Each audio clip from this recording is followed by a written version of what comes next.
마태복음 26장 6절로 13절 말씀입니다.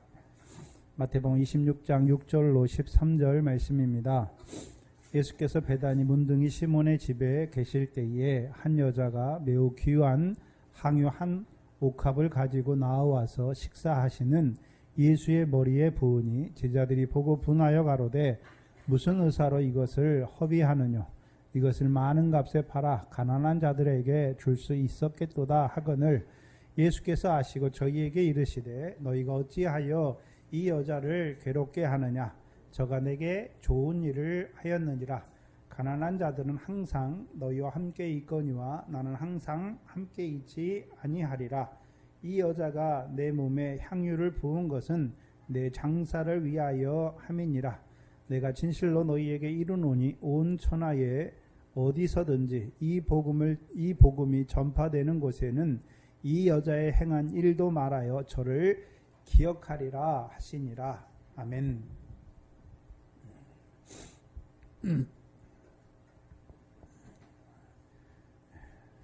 오늘 본문은 사복음서에 공이 나와 있는 본문이지요.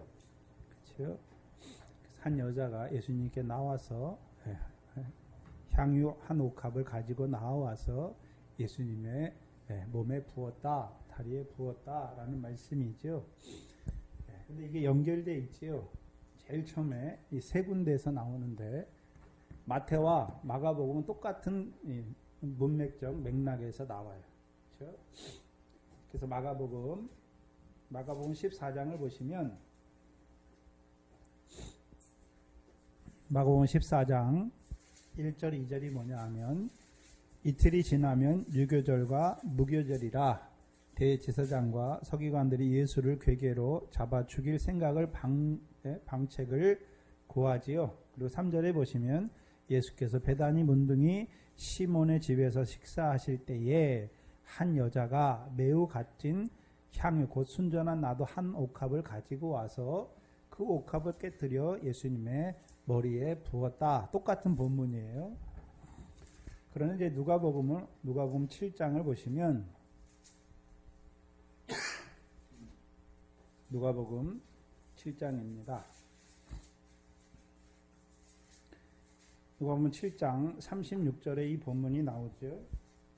36절에 한 바리새인이 예수께서 자기와 함께 잡수시기를 청하니 이에 바리새인의 집에 들어가 앉으셨을 때에 그 동네에 죄 있는 한 여자가 있어 예수께서 바리새인의 집에 앉으셨음을 알고 향유 담은 옥합을 가지고 와서 예수의 뒤로 그 발 곁에 서서 울며 눈물로 그 발을 적시고 자기 머리털로 씻고 그 발에 입맞추고 향유를 부으니 쭉 나오지요.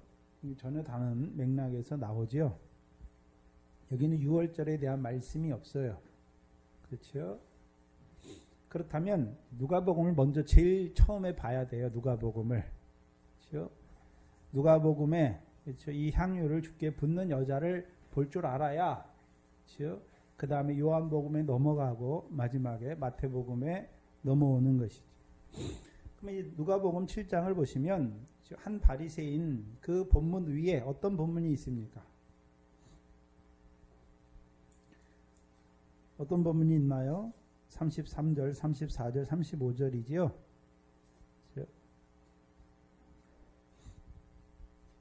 세례요한이 와서 떡도 먹지 아니하며 포도주도 마시지 아니하며 너희 말이 귀신 들렸다 하더니 인자는 와서 먹고 마시매 너희 말이 보라 먹기를 탐하고 포도주를 즐기는 사람이요 세리와 죄인의 친구로다. 그럼 예수님이 이 땅에 누구의 친구로 오셨나요? 세리와 죄인의 친구로 오셨잖아요. 그렇죠? 근데 여기 보니까 36절에 바리새인이 나오죠. 근데 이 바리새인은 예수님이 자기 집에 와서 자기와 식사하시기를 잡수기를 청했던 바리새인이죠. 왜 청했습니까? 7장에 보면 누가복음 7장에 보면 예수님께서 7장 2절 이하에 백부장에 사랑하는 병드는 종이 죽었잖아요. 그 종을 살렸고 11절에는요. 나인성 과부의 아들을 살리시잖아요. 그렇죠? 뭘 받겠습니까? 니고데모와 같이 그렇죠? 예수께서 당신이 행하시는 표적을 보니까 하나님이 함께하지 아니하시면 이런 표적을 행할 수 없다라고 했기 때문에 예수님을 자기 집에 들인 것이죠. 그래서 같이 식사하시기를 청한 것이죠. 근데 37절에 그 동네에 누가 나왔습니까? 죄인인 한 여자가 나왔어요. 그럼 이 여자는 자기가 누구인 줄 알고 있습니까? 죄인인 줄 알고 있잖아요. 근데 예수님이 왜 바리새인의 집에 앉았습니까?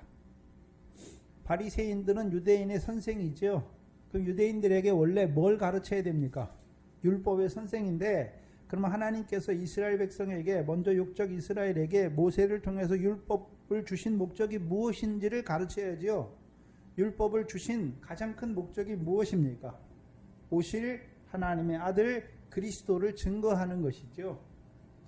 그렇죠? 율법으로는 죄를 깨닫고, 그렇죠? 율법과 선지자가 증거한 하나님의 의를 기다리는 자가 돼야 된단 말이죠. 그렇죠? 근데 이 바리새인은 율법의 대표자로 있는 거예요. 그렇죠? 그러니까 율법으로는 죄를 깨달아야 되는데 이 바리새인은 어떤 자로 살아가고 있습니까? 율법의 의로 자기를 의롭다 하는 자로 살고 있잖아요. 그럼 이 사람이 예수님을 모셨는데 왜 모셨을까요? 내가 주님을 위해서 이렇게 의로운 일을 행했습니다 하는 자란 말이죠. 근데 그 여자가, 죄인인 여자가 예수님께 왔지요. 그리고 향유를 담은 옥합을 가지고 와서 예수님의 머리에 붓죠. 발에 붓고 눈물로 그 발을 씻기시는 거죠. 씻는 것이죠. 근데 39절에 보시면 예수를 청한 바리새인이 이것을 보고 마음에 이르되, 자기 마음에 생각하는 것이죠.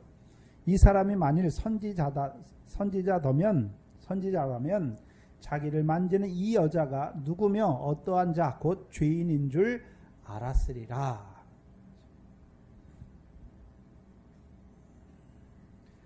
근데 예수님께서 이제 그에게 탕감받는 비유를 말씀해줘요. 41절에 빚주는 사람에게 이르되, 근데 40절에 보면 이 사람의 이름이 시몬인 걸 알 수 있지요.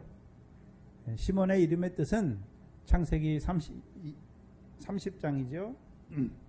레아가 낳은 두 번째 아들이죠. 그래서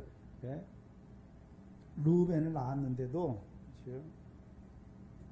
남편이 자기를 사랑하지 않지요.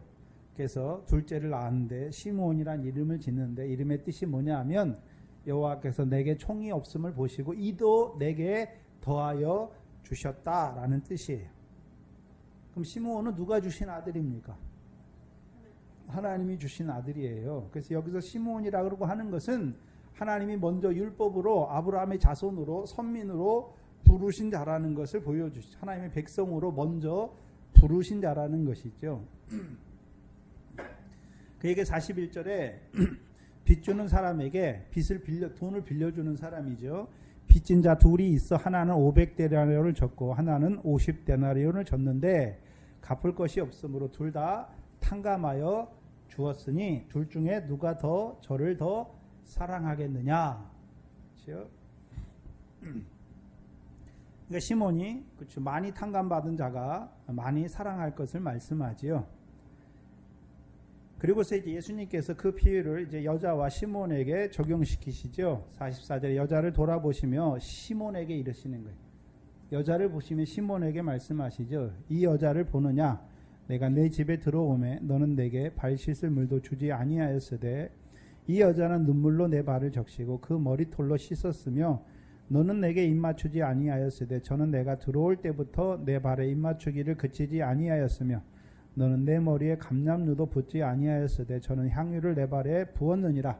이러므로 내가 내게 말하노니 저의 많은 죄가 뭐해졌다라고 말합니까? 사하여졌도다. 이는 저의 사랑함이 많음이라.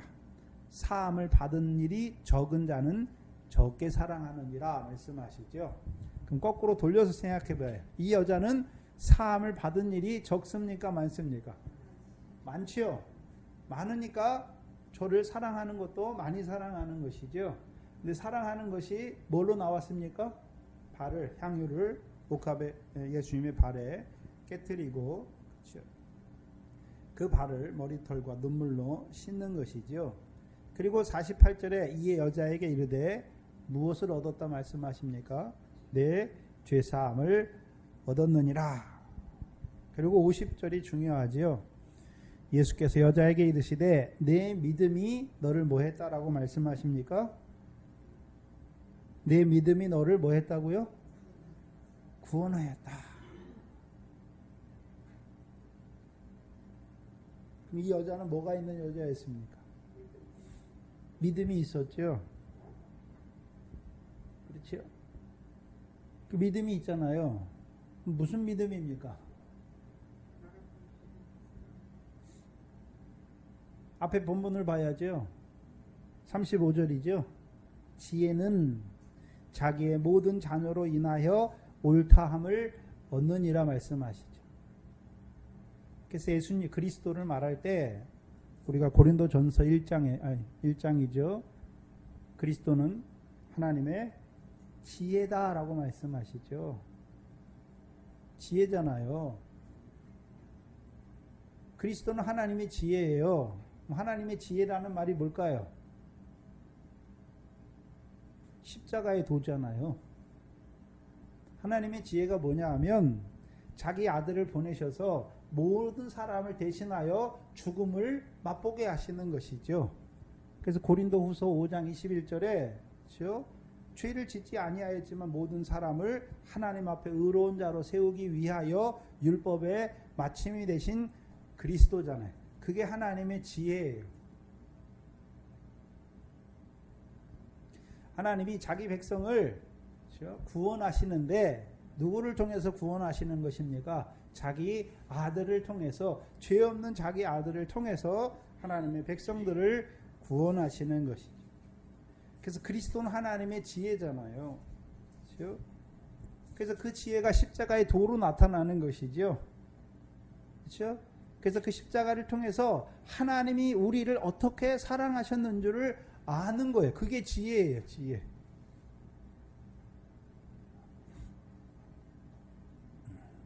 그래서 그 사랑을 입은 자들이 다 누구의 자녀가 되는 것입니까? 그리스도와 함께하는 자가 되는 것이죠.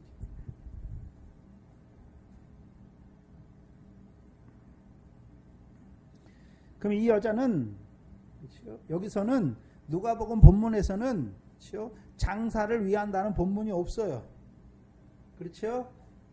그리고 비교해 보면 여기서 내 믿음이 너를 뭐 했다라고 말합니까? 구원하였다. 근데 어디서 구원했습니까? 어디서 구원했나요? 죄사함을 많이 받았다라고 말씀했죠. 죄에서 구원했잖아요.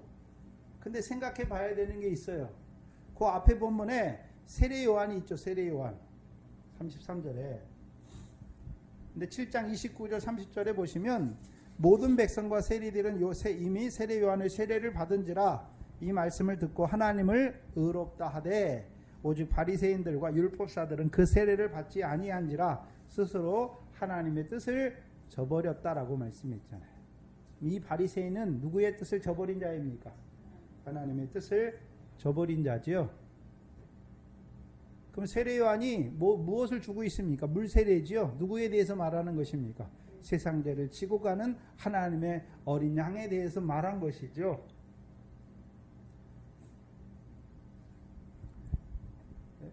그렇다면 이 여자는 세례 요한의 세례를 받았지요. 받고서 이제 누구에게 나왔습니까? 예수님께 나왔어요. 물 세례를 이미 받았단 말이죠. 자기 백성을 저희 죄에서 구원한, 세상 죄에서 구원한 건 알아요. 그렇죠?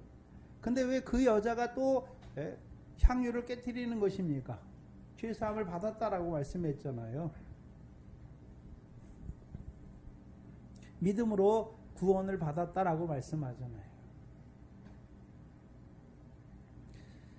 그래서 이 여자는 한마디로 말하면 예수 그리스도의 십자가지요. 히브리서 우리가 잘 아는 10장 10절이지요. 예수 그리스도께서 단번에 죽으심으로 거룩함을 입었다라고 말하는 거예요. 그래서 우리가 여기서 믿음은 복음을 믿는 것인데 우리가 잘 아는 사도행전 2장에 그렇죠? 예수 그리스도의 이름으로 세례를 받고 무엇을 얻습니까? 죄사함을 얻는 것이죠. 그래서 물세례는, 세례 요한의 물세례는 이제 세상 죄에서 사함 받는 것이고, 그렇죠? 이제 예수 그리스도의 십자가를 통해서요 거룩함을 입은 자가 됐단 말이죠.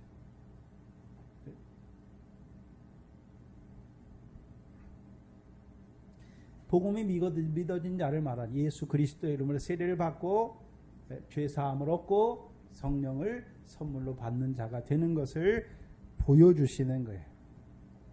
근데 오늘 본문은, 우리가 오늘 마태복음 본문은 믿음이 너를 구원했다 이런 말씀이 없어요. 향유를 붓기는 붓는데 내 믿음이 너를 구원했다는 말도 없고 내 죄사함을 받았다는 말도 없단 말이에요. 그리고 이제 요한복음 13장에 12장에 넘어가지요.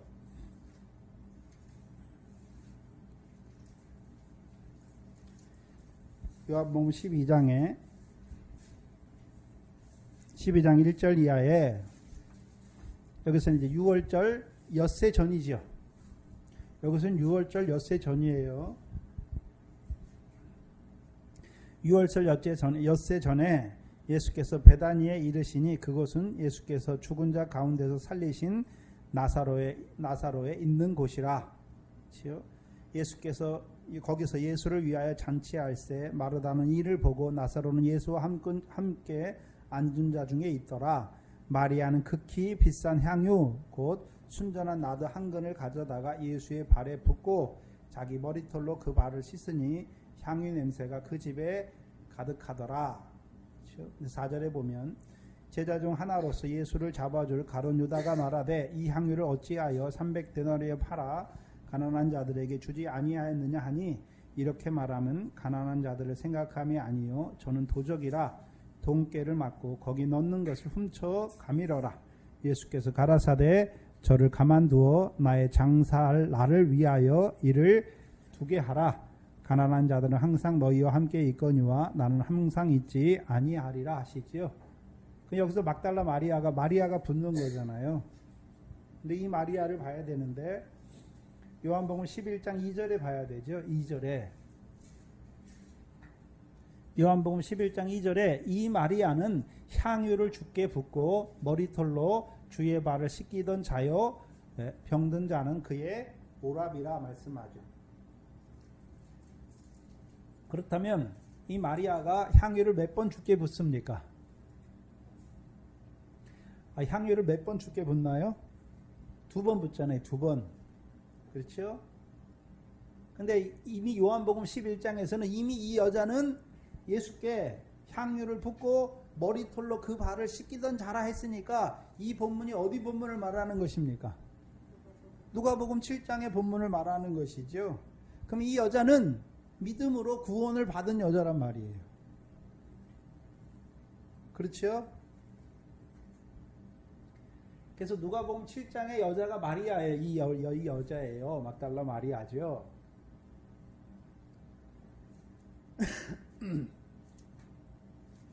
그럼 누가복음 7장을 다시 가서 봐야죠. 누가복음 7장에 보시면 죄인인 한 여자가, 그렇죠? 믿음으로 구원을 받았죠. 그리고 8절 이후에 보시면 8장 1절 이후에 예수께서 각 성과 촌에 두루 다니시며 하나님 나라를 반포하시며 그 복음을 전파하실세 12 제자가 함께 하였고 또 악귀를 쫓아내심과 병고침을 받은 어떤 여자들 곧 7 귀신이 나간 자 막달라 마리아라 하는 막달라인이라 하는 마리아와 또 헤롯의 청지기 구사의 아내 여러 여자가 자기들의 소유로 예수님과 제자들을 섬기고 있지요. 그렇죠? 그러면 지금 막달라 마리아를 말할 때 제일 처음에 자기 그렇죠? 죄에서 믿음으로 말미암아 구원을 받았고, 그렇죠? 그 다음에가 뭐겠습니까? 7 귀신이 나갔지요. 언제요? 주의 발 아래 앉아서 말씀을 받을 때, 그리고 나니까 이제 마리아가 하는 일이 뭡니까? 자기들의 소유로 예수님을 섬기고 있잖아요. 그렇다면 사도행전의 역사가 이미 여기서 일어나잖아요. 자기들의 소유를 팔아. 그렇죠? 복음을 위해서 쓰고 있는 자들이죠. 그리고 이제 요한복음 11장이 나오는 거잖아요.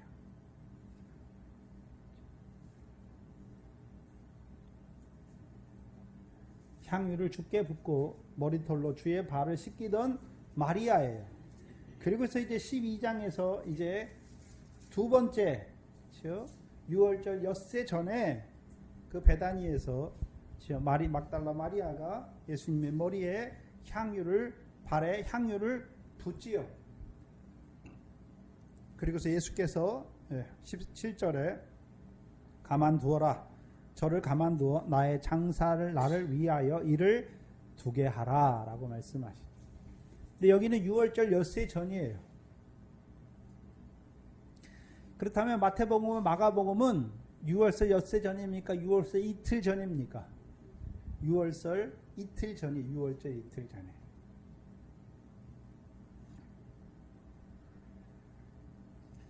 그럼 요한복음 12장을 한번 봐야 되는데 다시 6월절 엿새 전에 예수께서 베다니에 이르시니, 그럼 이 베다니는 이곳은 예수께서 죽은 자 가운데서 살리신 나사로가 있는 곳이죠.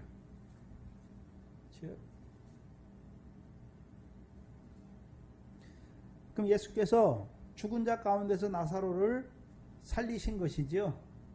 그렇죠? 그럼 요한복음 11장을 한마디로 하면, 그렇죠? 예수님이 죽은 나사로를 무덤에서 살리셨잖아요. 그것이 무엇입니까? 표적이죠, 표적. 표적이에요, 한마디로 말하면.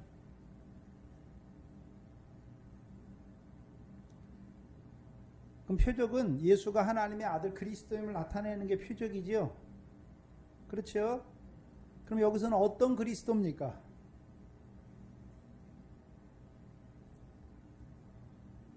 부활이요 생명이신 그리스도잖아요. 부활이요 생명이신 그리스도예요. 그래서 나를 믿는 자는 죽어도 살겠고 살아서 나를 믿는 자는 영원히 죽지 아니하리라 말씀하시죠.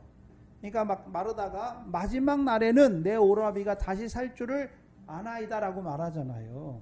근데 예수님은 그것을 말씀한 게 아니지요. 그럼 예수님께서 이 나사로를 통해서 죽은 자를 살린다는 의미가 어떤 의미였습니까? 새 생명으로. 우리가 잘 아는 로마서 8장 11절이잖아요. 예수 그리스도를 죽은 자 가운데서 살리신 이의 영이 너희 안에 거하시면, 그렇죠? 예수 그리스도를 죽은 자 가운데 살리신 이가 너희 안에 계실 그 영으로 말미암아 너희 죽을 몸도 살리시는 거예요.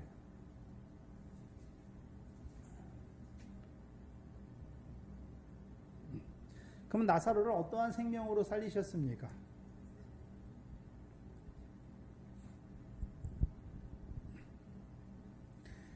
이제 너희가 육신으로 살면 반드시 죽일 것이로되 영으로서 몸의 행실을 죽이면 사는 것이지요. 부활의 몸으로 살리신 거예요. 그리스도 안에서 새로운 피조물이죠. 그럼 이제 나사로는 어떤 자로 살아가게 되겠습니까? 우리가 잘 아는 갈라디아서 3장 25절 26절이죠. 믿음이 온 후로는 말씀하시죠. 갈라디아서 3장 25절입니다. 믿음이 온 후로는 우리가 몽학선생 아래 있지 아니하도다. 너희가 다 믿음으로 말미암아 누구 안에서요? 그리스도 예수 안에서 하나님의 아들이 되었다라고 말씀하시죠. 그럼 이제 그리스도 예수 안에 있는 나사로를 말씀하는 것이죠. 그럼 그리스도 예수 안에 있으니까 로마서 8장 2절이지요. 그리스도 예수 안에 있는 생명의 성령의 법이 죄와 사망의 몸에서 법에서 나사로를 어떻게 했습니까? 살리신 거예요. 그럼 생명의 성령의 법이 뭘까요? 죄가 더한 곳에 은혜가 넘치게 하시는 것이죠. 그게 생명의 성령의 법이에요.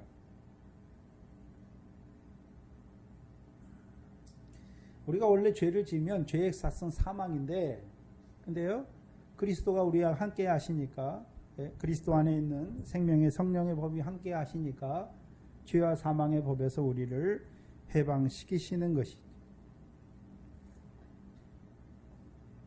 그래서 나사로가 살았는데 어떤 자로 살았습니까?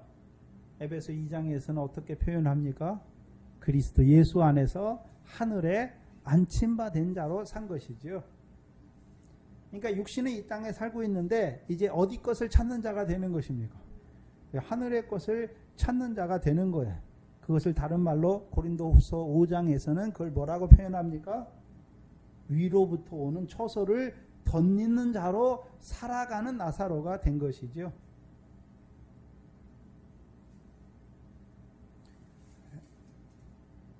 그것을 갈라디아서는요, 이제 성령의, 그렇죠.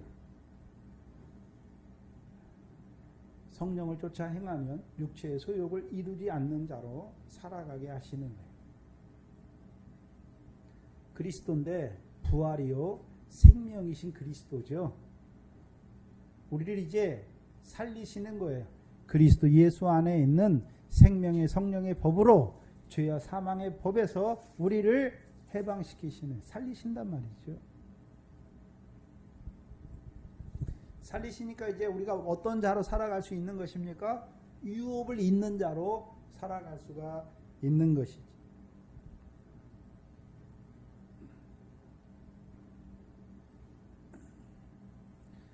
그렇다면 이 요한복음 12장에서 이 막달라 마리아가 향유를 주께 붓는데 주의 장사를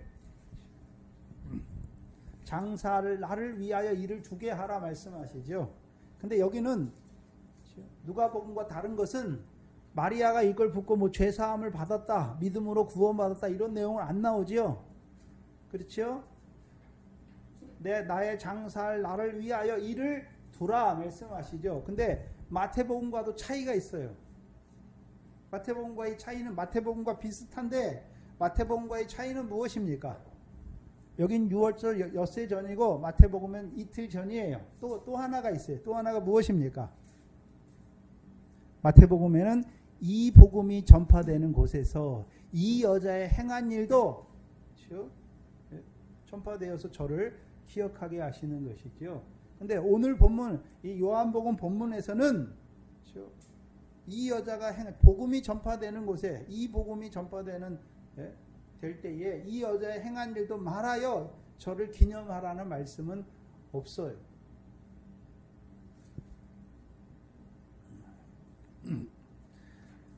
그렇다면 이 막달라 마리아가 요한복음 12장에서 향유를 부어서 주의 장사할 날을 위하여 향유를 붓지요. 그러면 이 장사는 어떤 장사입니까? 그럼 주님만 죽는 것입니까? 우리도 그 십자가에서 우리의 죄도 거기서 죽는 것입니까? 우리의 죄도 거기서 죽는 것입니다. 우리가 잘 아는 로마서 6장 2절 이하잖아요. 그리스도의 십자가에서 우리도 그와 함께 장사돼야 그의 부활을 연합하여 우리도 함께 사는 자가 되는 것이죠. 그래서 하나님께 대하여 새 생명 가운데 행하게 하시는 그 장사를 보여주시는 것입니다.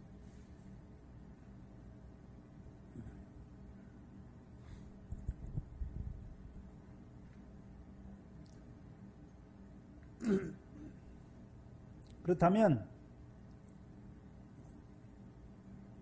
이 마리아는 첫 번째 예수님의 십자가를 봤을 때는 예수님이 자기를 위해 죽으시는데 왜 죽으시는 걸로 봤습니까? 죄사함을 얻게 하시려고, 거룩함을 입는 자로, 나를 거룩함을 얻는 자로 세우시기 위해서. 히브리서 10장이죠. 근데 요한복음 12장에서는 또 향유를 주께 붓는데 그때는 어떤 주님의 장사입니까? 그리스도 예수 합한 세례잖아요. 그리스도 예수의 십자가란 말이죠. 그래서 예수님의 십자가는 예수의 십자가가 있고 예수 그리스도의 십자가가 있고 그리스도 예수의 십자가가 있는 것이죠. 그럼 예수의 십자가는 누가 증거해 줍니까? 세례 요한이죠. 그렇죠? 그럼 누가복음 7장에서는 이 여자가, 그렇죠? 죄인인 한 여자가 예수님의 뒤로 와서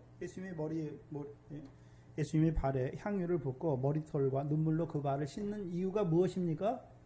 예수 그리스도께서 자기를 위해서 죽으신 것이, 그렇죠? 죄사함을 얻게 하셔서 나를 거룩함을 입은 자로 세우시기 위해서 영단번에 제사로 죽으신 것을 보여주시는 것이죠.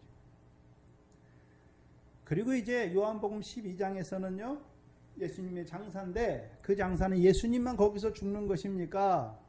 네.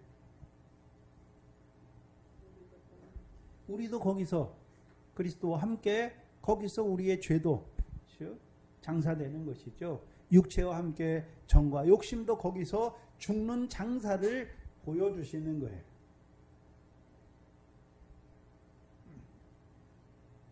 그렇다면 이 나사로가 죽었잖아요. 다시 살았지요. 어떤 생명으로 살았겠습니까?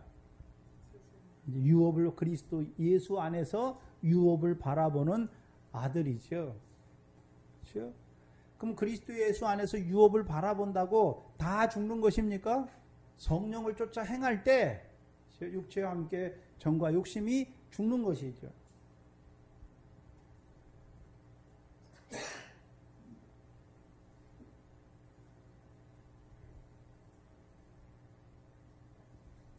그래서 이 마리아는 주님의 죽으심이 자기와 무슨 상관이 있는 줄 아는 거예요. 그렇죠? 그래서 저와 여러분도 믿음의 과정이 제일 처음에는 어떤 예수가 믿어집니까? 십자가에서 세상 죄를 위해서 나를 위해 죽어주신 것이 믿어지는 것이죠. 두 번째는요, 이 믿음이 자라가니까 예수 그리스도께서 나를 위한 영단번의 제사를 드리심으로 내가 거룩함을 입은 자로 나를 세웠구나. 더 자라가면요, 그리스도 예수의 십자가죠. 왜 죽으셨습니까? 그리스도만 거기서 죽는 것이 아니라 우리도 그리스도의 사랑, 그렇죠? 그 사랑이 우리 안에 불붙으면 우리도 죄에 대하여 죽는 자로 세우시는 그 십자가인 것을 보여주시는 것입니다.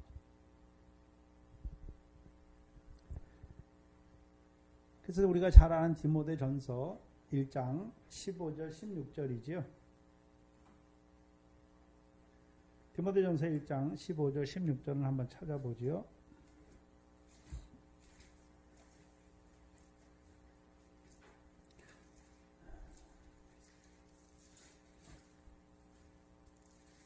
디모데전서 1장 15절 16절입니다.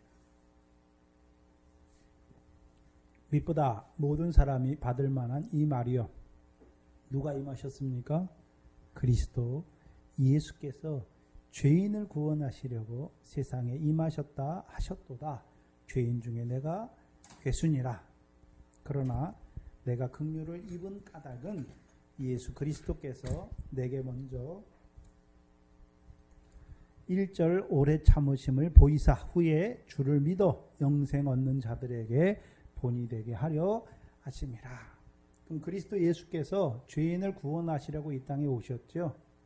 그러면 그렇죠. 그리스도 예수로 말미암은 긍휼을 입은 자로 세우시는 목적이 무엇입니까? 영생이죠, 영생.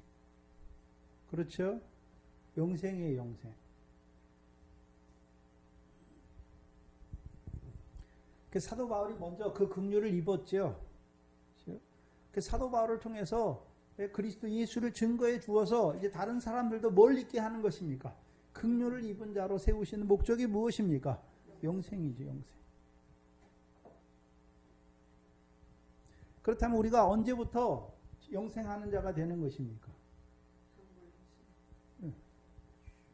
그리스도 예수를 주로 받은 자가 되어서 그리스도 예수 안에서 유업을 바라보는 아들이 될 때 이제요 성령을 쫓아 행함으로 육체와 함께 정과 욕심을 죽일 때 성령의 소욕을 이루는 자가 되는 것이죠. 그럼 성령의 일이 무엇입니까? 성령의 열매죠. 그래서 로마서 9장에 긍휼의 그릇이 여기서 나오는 것이죠. 우리가 긍휼을 입은 자란 말이죠. 누구로 말미암아요? 그리스도 예수로 말미암아 긍휼을 입은 자예요. 그래서 로마서 9장에서는 그리스도 예수를 시온에 세우신 모퉁이 돌이지요. 시온에 세우신 모퉁이 돌이에요. 그 돌로 말미암아 우리가 구원을 입은 자지요.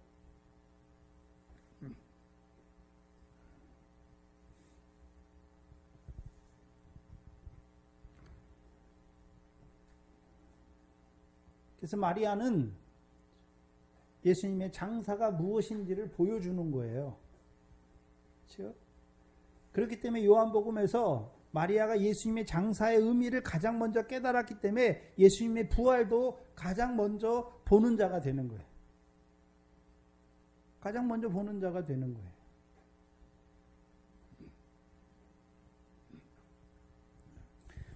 그렇다면 예수님의 죽으심이 자기와 무슨 상관이 있는 줄 알 뿐만 아니라, 그렇죠? 그 집에 있는 자들에게 그 향유 옥합을 통해서 그 향유 냄새가 가득하게 하잖아요. 예수님의 향유 냄새만 가득한 걸 말하는 것이 아니라 예수님의 죽으심이 자기들과 무슨 상관이 있는 줄 아는 자로 세우는 거예요. 그게 그리스도의 향기예요. 이 여자가. 그렇죠? 생명으로 생명에 이르는 냄새를 내는 여자란 말이에요.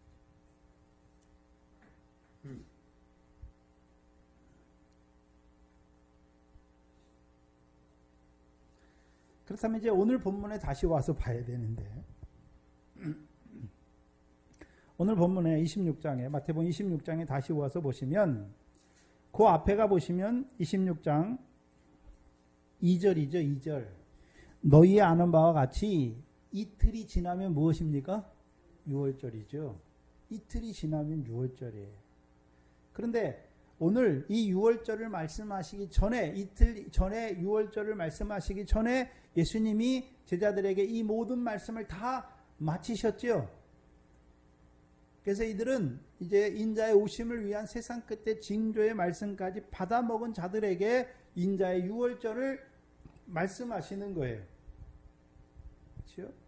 근데 인자가 십자가에 못 박히기 위해서 팔리울 것을 말하지만 제자들은 깨닫습니까? 못 깨닫습니까? 못 깨닫지요. 못 깨닫으니까 26절 이하에, 마태복음 26장 6절 이하에 한 여자가 예수님의 장사를 위하여 옥합을 깨트리는 것을 보고 제자들이 뭐라고 말합니까? 뭐라고 말하나요? 그럼 예수님의 제자들은 예수님이 지금 예루살렘에 올라가는데 죽으러 올라가는 줄 압니까? 단지 6월절 지키든지 왕이 되기 위해서 올라가는 것으로 보는 거죠. 그래서 이 제자들이 8절에 제자들이 보고 분하여 가로되 내가 무슨 의사로 이것을 허비한다라고 말하죠. 허비한다라고.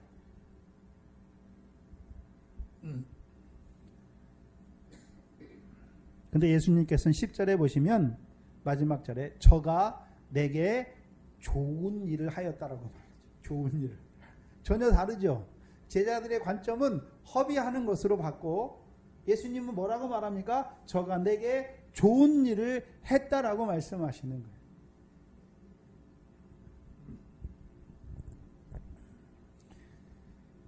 그럼 6절에 다시 와서 보시면 예수께서 베다니 문둥이 시몬의 집에 계실 때에, 그럼 베다니는 어디에서 나왔습니까? 예수님께서 성전에 올라가셨다가, 그렇죠? 그 성전에 있는 자들이 어떤 자들인 거 보여주시고 다시 물러나서 베다니에 와서 주무시고 다시 올라가셨다 왔다 갔다 하시죠. 가난한 자의 집이죠. 근데 문둥이 시몬의 집이에요.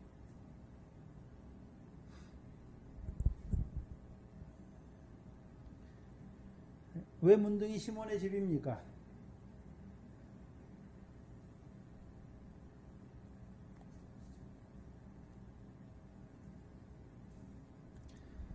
그래서 마태복음 21장 이하의 베다니는 시온의 왕으로 오신, 그렇죠? 그 왕을 모신 자들의 베다니죠. 가난한 자들이잖아요.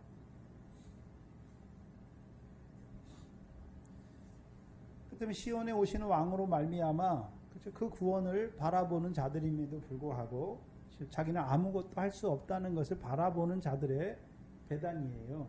근데 여기 보니까 여기는 문둥이 시몬의 배단이죠. 문둥이. 영적 문둥이잖아요.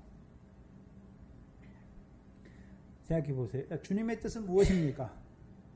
장사를 기념하는 것이죠. 제자들의 뜻은 뭔가요? 허비한다라고 말하는 것이죠. 이것을 팔아서 가난한 자들에게 주면 더 좋았다 라고 말하는 자들이잖아요. 그럼 자기 뜻보다 누구의 뜻을 예수님의 뜻보다 누구의 뜻을 앞세우고 있습니까? 여기 제자들의 말을 잘 봐야 돼요. 분하잖아요. 마음에 들지 않는다라고 말하는 것도 아니고 싫어하는 단계를 넘어서서 분개하는 거예요. 분노하는 거예요. 분노.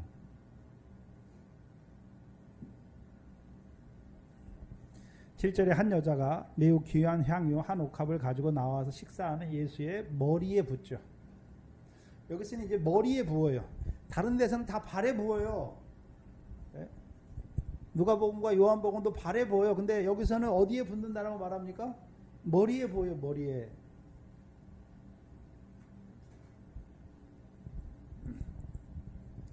예수님의 머리는 우리가 마태복음 8장에 인자의 머리 둘 것을 말하잖아요.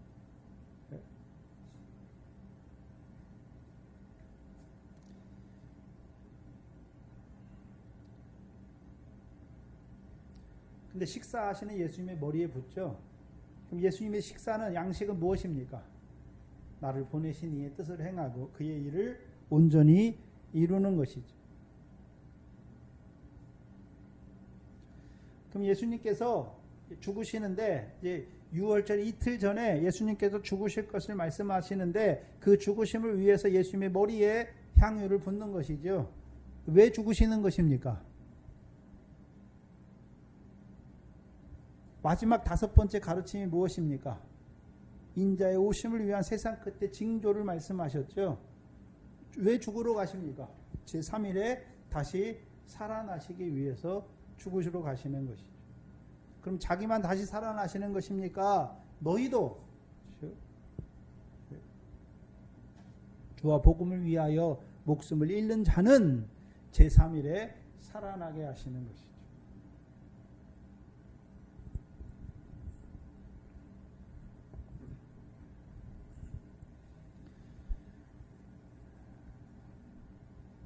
10절에 보시면 예수께서 아시고 저희에게 이르시되 너희가 어찌하여 이 여자를 괴롭게 하느냐. 그럼 제자들은 이 여자를 뭐 하는 자들이 됩니까? 이 여자를 괴롭게 하는 자가 돼요. 그럼 괴롭게 한다는 의미가 뭘까요?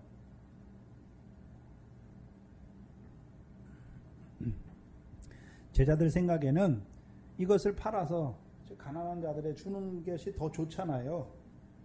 근데 여자는 뭐가 더 좋은 것입니까? 향유를 주께 붓는 것이 더 좋은 거잖아요. 네? 그러면 이 여자가 행한 것을 보고 이 제자들이 뭐라고 말하는 것입니까? 허비했다라고 말하죠. 결론이 허비예요. 허비. 쓸데없는 짓을 했다. 근데 이 여자가 쓸데없는 짓을 한 것입니까? 아니란 말이죠.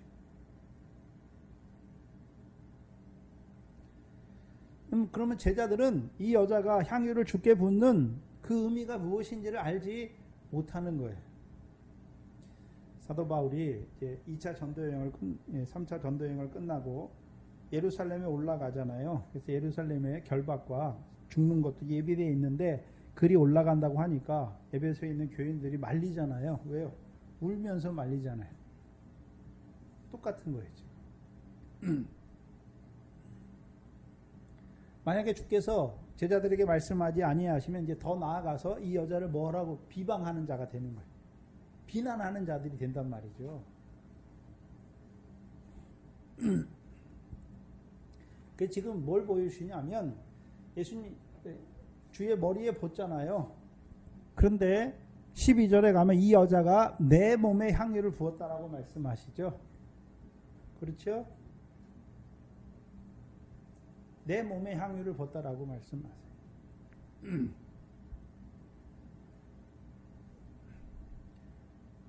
그럼 신약에서는 누가 몸입니까? 교회가 그리스도의 몸이죠. 그럼 예수께서 이 땅에 와서 왜 죽는 것입니까? 교회를 위해서 죽는 것이죠. 그게 예수님의 뜻이에요. 그게 하나님의 뜻이죠. 그래서 예수님은 그 뜻을 이루시기 위해서 오신 것이죠. 그런데 예수님께서도 너희가 잘못됐다라고 말하지 않아요. 12절에 가난한 자들은 항상 너희와 함께 있다라고 말씀해요. 11절이죠. 가난한 자들은 항상 너희와 함께 있거니와 나는 항상 함께 있지 아니하리라 라고 말씀하시죠. 뭘 말씀하시냐 하면 교회의 본질이 뭔지를 말씀하는 거예요.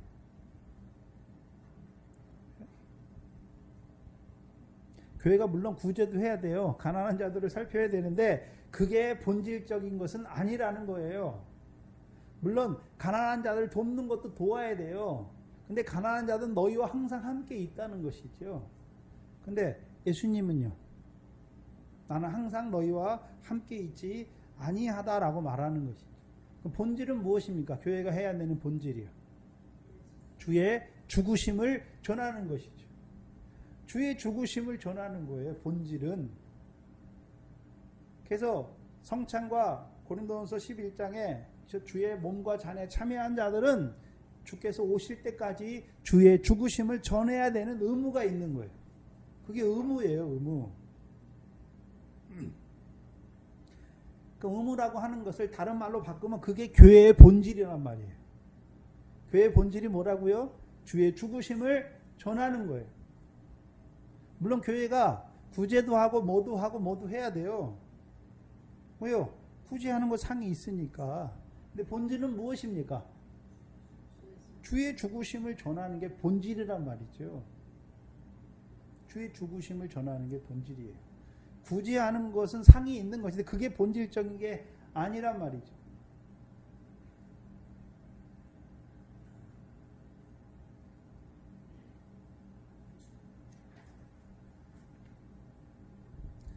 그럼 이 여자는 주께서 왜 죽으시는지를 아는 것이죠.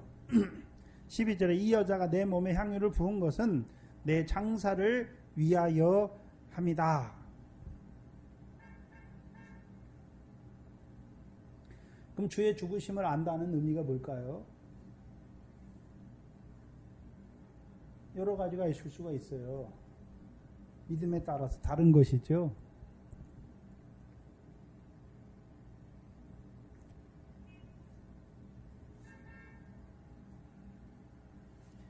히브리서 2장 9절에서 보시면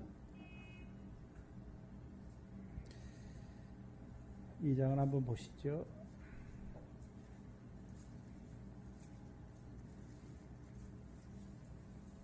(2장 9절에) 오직 우리가 천사들보다 잠깐 동안 못하게 하심을 입은 자 곧 죽음의 고난 받으심을 인하여 영광과 존귀로 관수신 예수를 보니 이를 행하심은 하나님의 은혜로 말미암아 모든 사람을 위하여 죽음을 맛보려 하심이라. 근데 죽음을 맛보신 이유가 무엇입니까? 9절에 죽음의 고난을 받으심을 인하여 영광과 존귀로 관 쓰셨죠. 그렇죠? 그럼 관 쓰신 예수께서 하는 일이 뭡니까? 10절이죠. 많은 아들을 이끌어 영광에 들어가시게 하시는 일을 하는 것이죠. 그럼 영광에 들어가게 하는 일이 무엇입니까? 14절이에요. 14절. 자녀들은 혈육에 함께 속하였음에 그도 또한 한 모양으로 혈육에 함께 속하심은 사망으로 말미암아 사망의 세력을 잡은 자 곧 마귀를 없이 하시며 죽기를 무서워함으로 일생에 매여 종로로 타는 자들을 놓아주려 하십니다. 예수께서 죽으심으로 그 사망을 인해서 사망의 세력을 잡은 자 마귀를 없이 하시는 것이죠. 그래서 그 사망의 권세 아래 있는 자들을 놓아주려 하시는 거예요. 그게 시브리서에 말하는 주의 죽으심이죠.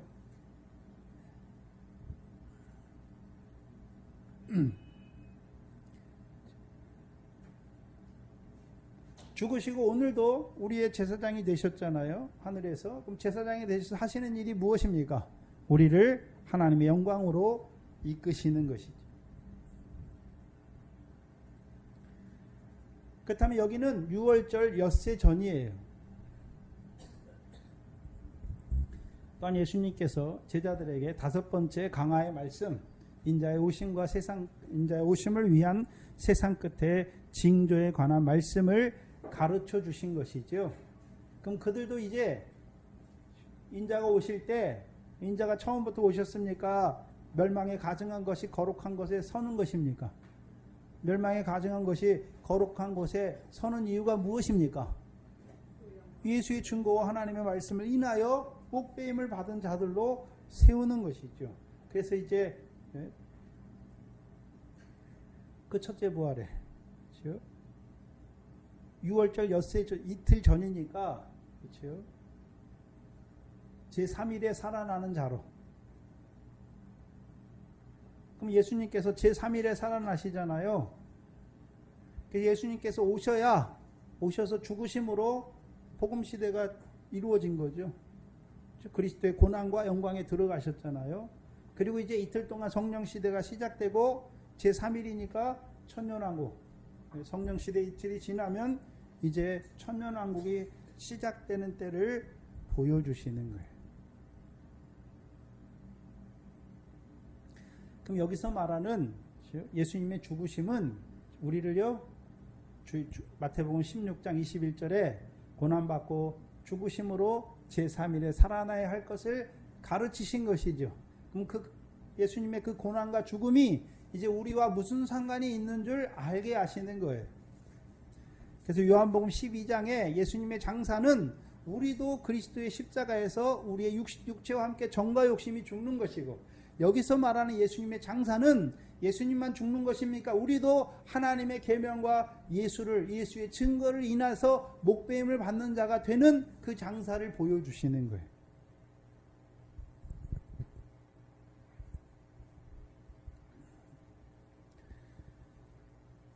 그 13절에 내가 진실로 너희에게 이르노니 온 천하에 어디서든지 이 복음이 전파되는 곳에는 이 여자의 행한 일도 말하여 저를 기념하리라. 기억한다는 말이죠. 그럼 이 복음은 무슨 복음입니까? 영광의 복음이죠.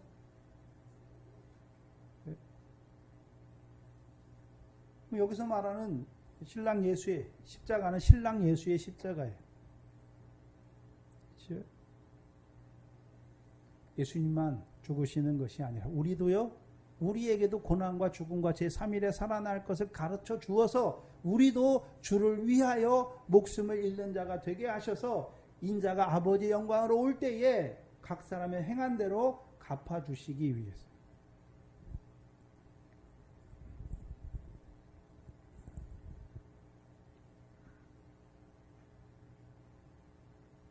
그럼 이 여자가 행하는 일이 무엇입니까?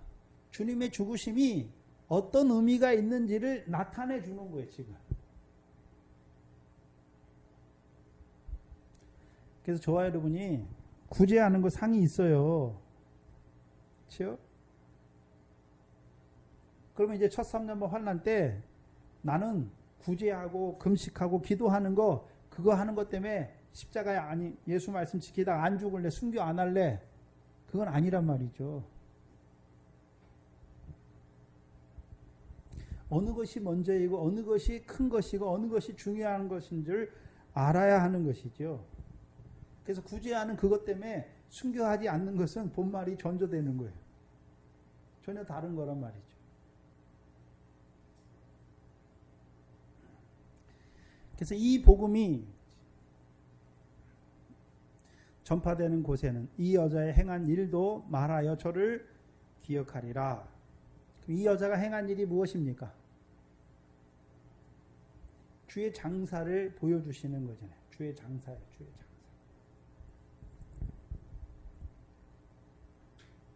그럼 주님께서 왜 죽으시는 것입니까?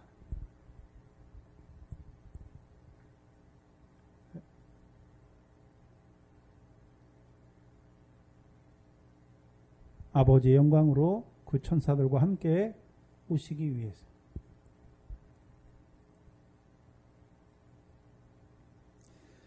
그래서 이 향유를 붓는 여자를 통해서 주의 죽으심을 위하여 향유를 붓는 여자가 있어야 주의 죽으심이 자기와 무슨 상관이 있는 줄 알게 되는 거예요.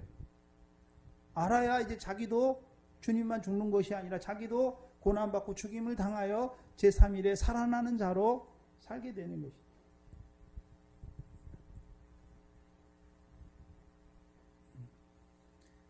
근데 문제는 저와 여러분이 문둥이 시몬이 될 때가 많아요. 그렇죠? 왜 허비하느냐? 그럴 때가 많죠.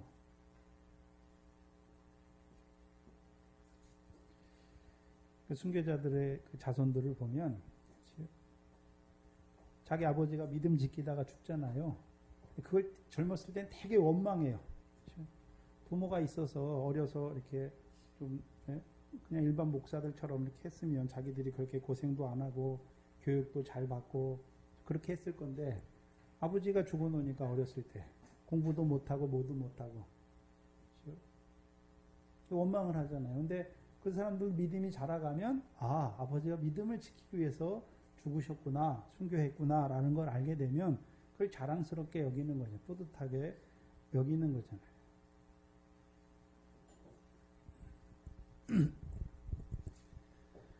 오늘 본문도 제자들이 아직 알지 못해요. 그렇죠? 그렇다면 이 향유를 옥합을 붓는 여자가 안 나왔잖아요. 오늘 본문에서는. 그렇죠? 근데 우리가 보니까 누가복음 7장에서 보고 6월절 엿새 전에 요한복음 12장에서 보고 마지막에 6월절 이틀 전에 누가 보겠습니까? 그러면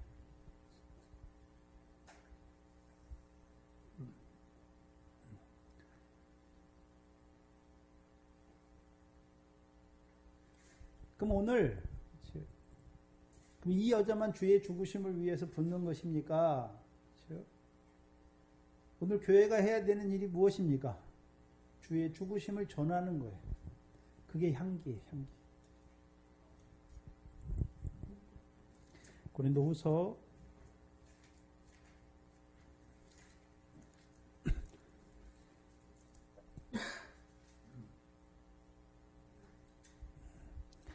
2장 14절 이하에 보시면 2장 14절 이하에 항상 우리를 그리스도 안에서 이기게 하시고 우리로 말미암아 각처에서 그리스도를 아는 냄새를 나타내게 하시는 하나님께 감사하노라. 우리는 구원을 얻는 자들에게나 망하는 자들에게나 하나님 앞에서 그리스도의 향기니 이 사람에게는 사망으로 쫓아 사망에 이르게 하는 냄새요. 저 사람에게는 생명으로 쫓아 생명에 이르게 하는 냄새라. 그럼 냄새인데, 그럼 냄새는 무슨 냄새가 나야 되는 것입니까? 향유를 깨트려야 주의 죽으심이 우리가 어떤 의미가 있는지를 알아야 향유를 깨트렸으니까 그 집에 무슨 냄새가 가득하겠습니까? 향유 냄새가 가득한 것이죠. 그렇다면 육신적으로 맞는 향유 냄새가 가득한 것이 아니라 이 여자를 통해서 주의 죽으심이 나와 무슨 상관이 있는 줄 알게 하는 것이잖아요. 그 냄새가 나야 이 사람이 생명으로 생명에 이르게 되는 거예요. 근데 그 향유 냄새가 안 나면 어떻게 되는 것입니까? 사망을 쫓아 사망에 이르게 된단 말이죠. 누가 사망에 있습니까? 그리스도의 죽음을 알지 못하는 자들은 그리스도께서 왜 죽으셨는지 그게 자기와 무슨 상관이 있는지 알지 못하면 여전히 어디 아래 있습니까? 사망 아래 있어요. 사망 아래.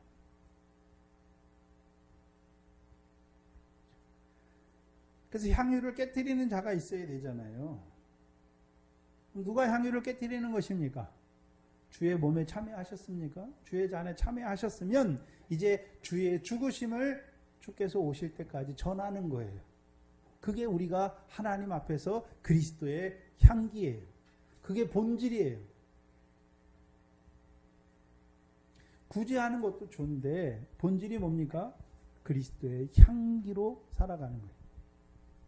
그래서 우리를 통해서 그 생명의 역사가 일어나야 하는 것이죠.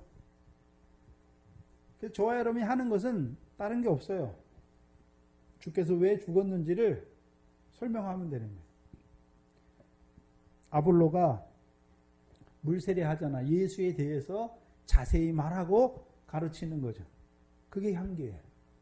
그럼 그 사람은 자기의 삶을 자기 육신의 무슨 소득을 위해서 살 수도 있는데 이 아볼로 일은 뭡니까? 유대인의 회당에 가서 예수에 대해서 자세히 말하고 가르치는 게 이 사람의 이 삶이에요. 그게 향기로운 삶이란 말이에요. 그러면 고린도후서에 나오는 우리 사도 바울과 함께하는 자들도 자기들을 그리스도 앞에서 하나님 앞에서 그리스도의 향기인데 이들이 하는 일이 무엇입니까? 그리스도의 죽으심을 전하는 것입니다. 전하는 거예요.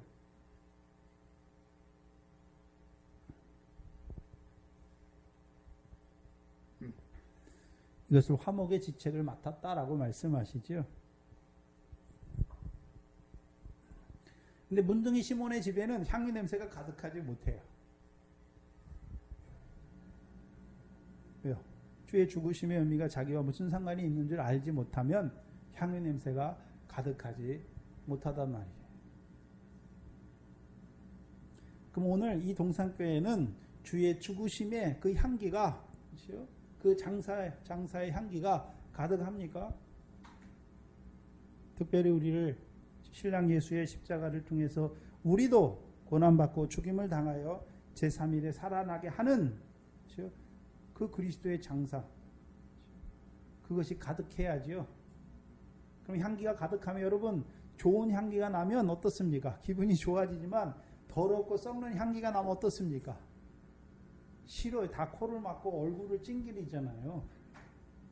근데 우리 동산교회도 냄새가 나게 돼 있어요. 네? 여러분 육체를 위해 살았으면, 성도들이 육체를 위해 살면 썩잖아요. 썩은 냄새가 나는 거예요. 그 성도들 사이에 우당탕탕 무슨 원망하고 불평하고 뭐 어떠니 저떠니 다 뭡니까? 썩은 냄새가 나는 게, 썩은 냄새가. 왜요? 주의 죽으심이 없단 말이죠. 주께서 왜 죽으셨습니까? 아유, 저 사람 알지 못하여 저렇게 하는 자들을 용서하기 위해서 죽었지요. 그 죽으심이 우리 삶에서 나타나야 된단 말이죠. 나타나야죠. 나타나지가 않아요. 그렇죠? 이 조그만 교회에서도 뭐 때문에 헤아리고 판단하는 것이 얼마나 많은지. 썩은 냄새 나는 거죠. 특별히 주의 고난과 죽음과 제3일에 살아날 것까지 그 가르침을 받은 자들의 그 죽으심을 맛봤다면, 그 죽으심의 의미가 나와 무슨 상관이 있는 줄 알았다면 우리의 삶이 어떻게 됩니까? 늘 자기 부인하고 자기 십자가 지고 가야 되는 것이죠. 그래야 그날에 가서 주를 위하여, 예수의 증거와 하나님의 계명을 위하여 죽을 수 있는 거예요. 지금은 썩은 냄새 펄펄 내면서 그때 가서 향기로운 옥합으로 깨뜨리지 못한단 말이죠. 죽지 못해요, 절대. 지금 죽어야 하는 것이죠. 그래서 이 교회에서, 그렇죠? 그리스도의 향기가 나야 돼요. 냄새가 나야죠. 근데 다 그렇지 못해요. 믿음이 어린 자들은, 여러분 믿음이 어릴 때 아기가 똥 싸놓고 그 똥이 더러운지 어떤지 어떻게 합니까? 막 묻히고 다니고 그러죠. 근데 부모가 그걸 다 닦아야 되는 것이죠. 그렇죠? 애가 좀 컸어요. 컸다고 해서 뭐 애가 자기 혼자 설거지하고 빨래하고 뭘 혼자 다 하고 다닙니까? 부모가 다 해줘야 되는 거예요. 자라난 자들이 다 하는 거예요. 그게 향기예요. 왜요? 그 사람이 이뻐서, 그의 영혼을 위해서 하는 거잖아요. 생명을 위해서. 그게 향기예요. 그래서 그리스도의 십자가와 함께 내가 죽으면, 그렇죠? 형제의 유익을 위하게 돼 있어요. 그렇죠? 그리고 이제 신랑 예수의 십자가를 본 자들은 날마다 자기 부인하고 자기 십자가를 지는 삶을 살게 돼 있어요. 그래서 주와 복음을 위하여 사는 자가 되는 거예요. 이제 그리스도 예수의 십자가는 육체와 함께 정과 욕심이 죽는 십자가라면, 이제 신랑 예수의 십자가는 주와 복음을 위하여 죽는 자가 되는 거예요. 죽었으니까 이제 나는 없어요.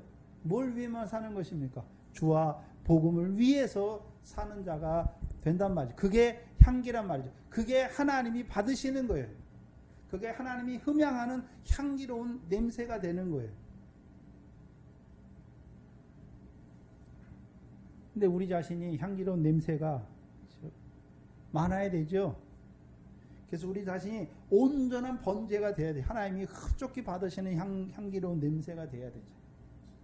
근데 문제는요, 우리가 온전히 각을 떠서 죽지 못하기 때문에 썩은 냄새가 많이 나요. 더러운 냄새, 시궁창 냄새 이런 게 많이 나죠. 왜요? 여전히 육신을 위해서 살고 있으니까. 오늘 주의 죽으심이 무엇인지 우리에게 증거해 주어서 우리의 삶을 다시금 돌아보게 하시고, 이제 우리에게 이 동산교회는 무슨 향기가 나는지, 어린 자들은요 향기보다 더러운 냄새가 더 많이 나게 돼 있어요. 그럼 자라날수록 어떻게 됩니까? 온전한 향기가 나야 되는 것이죠. 또한 그 어린 자들의 더러운 것을 씻는 자가 돼야 되는 것이죠. 그래서 발을 씻는 거예요. 형제의 발을 씻어주는, 그게 향기로운 냄새란 말이죠. 특별히 이제 금요일 날 오시는 우리 권사님들은 대부분 앞선 자잖아요. 말씀을 많이 깨달았지요. 그럼 깨달으면 뭐합니까? 삶에서 그 말씀이 이루어지는 삶이 돼야 되는 것이죠. 그래서 앞선 자들은 다른 거 없어요. 뭐 자기를 위해서 뭘 하는 게 아니라 교회의 유익을 위해서 사는 것이죠. 그게 하나님이 받으실 만한 냄새입니다. 이 말씀을 통해서 우리 자신을 살피시기 바랍니다. 기도하겠습니다. 하나님 감사합니다. 우리를 부르시되 우리의 믿음을 장성한 자로 세워주셔서 이 교회에 먼저 된 자로 불러주시는 아버지 하나님, 미련한 저희들 제자들과 같이 헤아릴 때가 많고 비판하고 정죄할 때가 많아서 그리스도의 향기가 아니라 좀 더러운 그 썩은 향기를 낼 때가 많은 미련한 저들인 것을 다시금 우리의 삶을 돌아보게 하시는 아버지 하나님 감사합니다. 맞습니다. 미련한 저희들 하나님 앞에 그리스도의 향기가 아니라 썩은 냄새가 진동하는 자들로 살았던 미련한 저희들, 오늘 말씀을 통해서 다시금 주의 죽으심의 의미를 우리에게 밝히 나타내 주셔서 우리의 삶이 어때야 되는지 다시금 그 십자가 앞에 나아가게 하셨어. 이제 우리의 육체와 함께 정과 욕심도 죽을 뿐만 아니라 이제 주와 복음을 위하여만 살아가는 저들로 세우시기 위하여 오늘도 이 말씀으로 우리에게 강론하여 주시니 감사합니다. 먼저 앞선 우리 권사님들 늘 믿음 안에서 붙들어 주셔서 늘 하나님 앞에 그리스도의 향기로 생명으로 쫓아 생명에 이르는 그 냄새를 나타내는 자들로 세워주셔서 이 교회가 이 생명의 역사로 생육하고 번성하는 주의 교회가 되게 하여 주시옵소서. 감사하며 예수님의 이름으로 기도하옵나이다. 아멘.